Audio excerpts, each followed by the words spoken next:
রুমিন ফারহানা পারিবারিকভাবে আওয়ামী পরিবারের সন্তান। তার বাবা আওয়ামী লীগের সঙ্গে সংশ্লিষ্ট ছিলেন। হাসনাত আব্দুল্লাহ পলিটিক্যাল ফ্যামিলির সন্তানও না, বা রাজনীতিতে তার অংশগ্রহণটা আসলে এর আগে অতটা বিস্তর ছিল না। সবাইকে অভিনন্দন।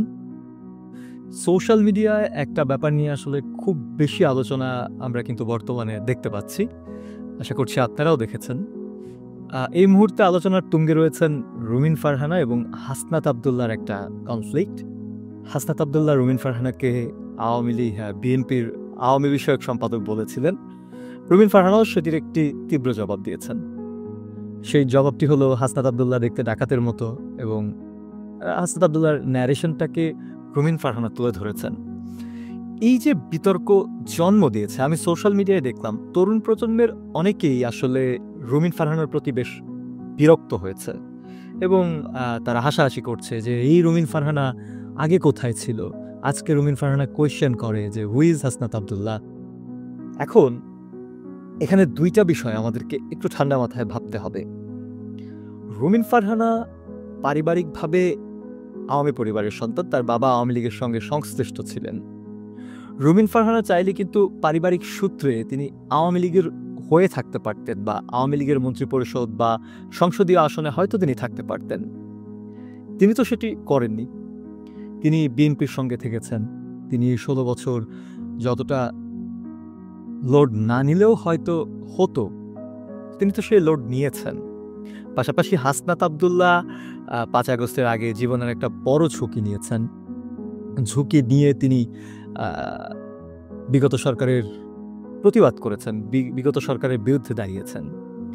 এখন আজকে আমরা যদি কোয়েশ্চেন করি যে হুইজ হাসনাত আব্দুল্লাহ, মানে যেই প্রশ্নটা রুমিন ফারহানা দাঁড় করিয়েছেন, সেই প্রশ্নের সূত্র ধরে এই প্রজন্ম রুমিন ফারহানাকে বলছে যে হাসনাত আব্দুল্লাহ সেই ব্যক্তি যিনি শেখ হাসিনার সামনে দাঁড়িয়েছেন। বিশেষ করে যেই টক শোতে রুমিন ফারহানা বলেছিলেন হুইজ হাসনাত আব্দুল্লাহ, সেই টক শোর উপস্থাপকই কিন্তু প্রশ্নটা করেছেন যে আপনি হয়তো ভুলে যাচ্ছেন 5 আগস্টে কিন্তু হাসনাত আব্দুল্লাহ এরকম রক্তচক্ষু দেখিয়েছিল শেখ হাসিনাকেও, এবং গলার রগ ফুলিয়ে শেখ হাসিনাকে নিয়েও কথা বলেছিল।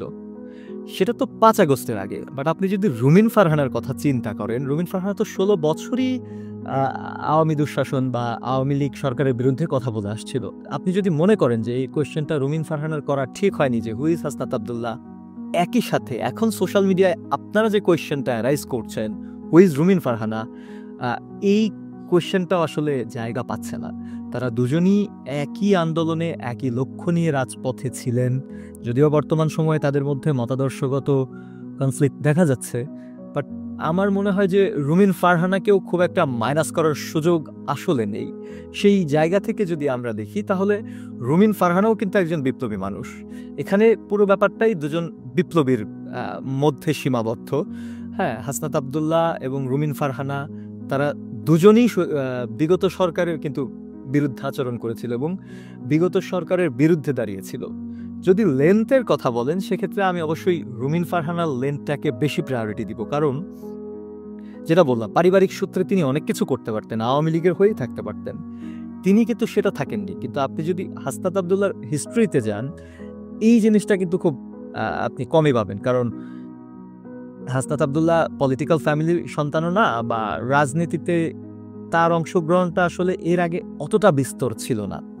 তো 1 মাসের একটা বিপ্লব এবং 16 বছরের একটা দীর্ঘ বিপ্লব এক না। আসলে এই মুহূর্তে অনেকের আসলে বিএনপির প্রতিও একটা রাক্ষোভ আছে, যেটা রুমিন ফারহানাকে দোষারোপ করার মধ্য দিয়ে আসলে উঠে আসছে।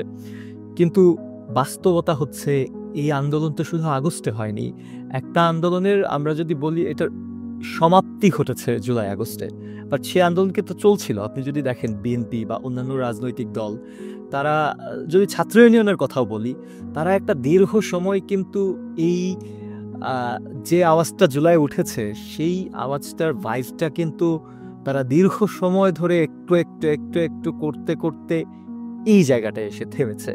আপনি বলতে পারেন যে জুলাই আগস্ট হচ্ছে একটা ফাইনাল অ্যাটাক, বাট এর আগে যে কখনো কেউ আওয়াজ তোলেনি ব্যাপারটা তা না। ঘৃণা করাও একটা প্রতিবাদ। অবভিয়াসলি রুমিন ফারহানা বা বিএনপির এই সমস্ত নেতারা আওয়ামী লীগের সময়ে যে ধরনের বক্তব্য দিয়েছেন সোশ্যাল মিডিয়া বা টিভি টক শোতে, সেটা নিশ্চয়ই আওয়ামী লীগের প্রতি অন্তত ঘৃণা তো পোষণ করত। এটাও একটা প্রতিবাদ। তো আমার মনে হয় এই জায়গাটা আসলে রুমিন ফারহানার প্রতিও সোশ্যাল মিডিয়ায় এই প্রজন্মের যে রিয়েকশনটা দেখছি, সেটাও আসলে বেশ দুঃখজনক। আমার মনে হচ্ছে সেটা নিয়েও একটু ঘাটাঘাটি করা দরকার এবং দুজন ব্যক্তি সম্পর্কে জেনে তারপরেই আসলে মন্তব্য করা উচিত, সেটা আমার মনে হয়।